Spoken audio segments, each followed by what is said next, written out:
कल 14 अगस्त है, तैयारी होगी बेटा? 15 की भी हो गई पापा।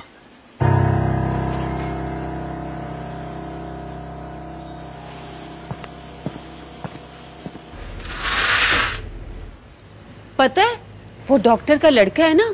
हाँ तो वो 15 अगस्त मनाने की भी तैयारी कर रहा है। 15 अगस्त की तैयारी कर रहा है? हाँ, गुड्डी ने खुद सुना है।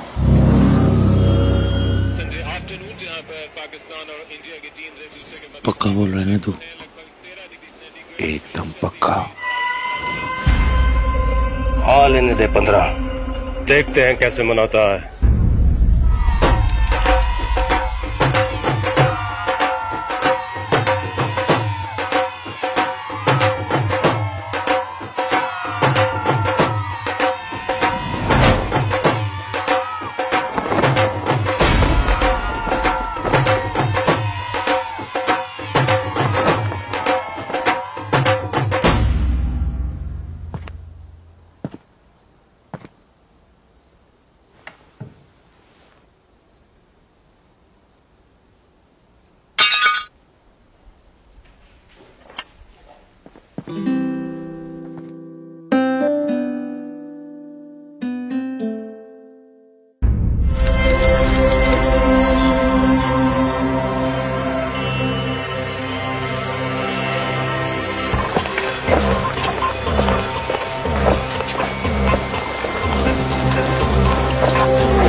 आज किसकी आजादी मना रहा है?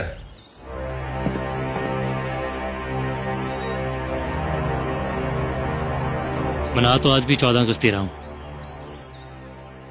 कल सर उठा के मनाई थी, आज सर झुका के मनाऊंगा।